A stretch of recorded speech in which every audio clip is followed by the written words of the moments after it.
ஆதியாகம புஸ்தகம் 26ஆம் அதிகாரம் 12வது வசனம். ஈசாக்கு அந்த தேசத்திலே விதை விதைத்தான்.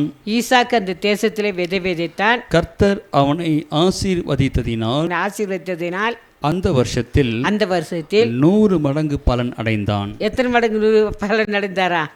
100 மடங்கு ஈசாக்கு பலன் அடைந்தாரா? அதே போல் தான் தேவனாய் கர்த்தர் உங்களையும் நம்மளையும் ஆசீர்வதிக்க போகிறார். ஹல்லேலூயா. இதுக்கு எந்த விதமான சந்தேகமே இல்லை.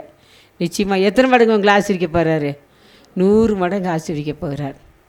கர்த்தர் சொன்னான்னா கட்டாயம் நிறைவேற்றுவார். உங்கள் கட்டாயம் உங்கள் வாழ்க்கையில் 100 மடங்கு ஆசீர்வதிக்க போகிறார். ஹல்லேலூயா. அது மாத்திரம் இல்லை, உபாகம் புஸ்தகம் 28ஆம் அதிகாரம் 8வது வசனம். கர்த்தர் உன் களஞ்சியங்களிலும் உங்கள் களஞ்சியங்களிலும் நீ கையிடும் எல்லா வேலைகளிலும் உனக்கு ஆசீர்வாதம் கட்டளையிடுவார். உங்கள் களஞ்சியங்களிலும் நீங்கள் கையிட நீ செய்கிற கையினால் செய்கிற எல்லா வேலையிலும் கர்த்தர் என்ன செய்வார்? ஆசீர்வாதங்களை கட்டளையிடுவார். ஆசீர்வாதம் இருக்காரா? ஆசீர்வாதங்களமா? ஆசீர்வாதங்களை உங்களுக்கு என்ன செய்கிறாரு? கட்டளை போகிறார். அல்லேலூயா. இதை நீங்கள் சுதந்திரித்து கொள்வது உங்கள் கையில் தான் இருக்குது. கேட்டு பெற்றுக்கொள்ளணும்.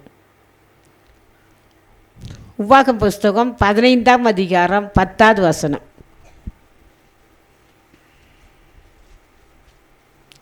உன் தேவனாகிய கர்த்தர் உன்னுடைய எல்லா கிரியைகளிலும் என்னென்ன வேலை செய்கிறீங்களோ எல்லா கிரியையிலும் நீ கையிட்டு செய்யும் எல்லா காரியங்களிலும் உன்னை ஆசீர்வதிப்பார். நீங்கள் கைட்டு செய்கிற எல்லா காரியங்களும் கர்த்தர் என்ன செய்ப்பார்? உங்களை ஆசீர்வதிப்பார். அல்லேலூயா. முதலாக பார்த்தோம், கர்த்தர் என்ன சரி எவ்வளோ உங்களுக்கு ஆசீர்வாதம் தரப்போறாரு? ஈசாக்கு விதை தான் கர்த்தர் எத்தனை மடங்கு ஆசீர்வதித்தார்?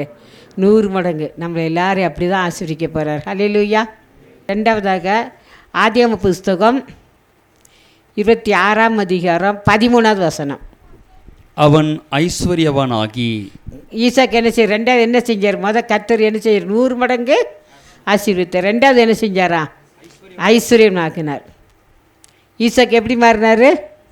ஐஸ்வர்யனாக மாறினார். அதே போல் தான் நம்ம எல்லாரையுமே என்ன செய்ய போகிறார்? கர்த்தர் உங்களை எல்லாரையும் ஐஸ்வர்யனாக மாற்ற போகிறார். அல்லேலூயா.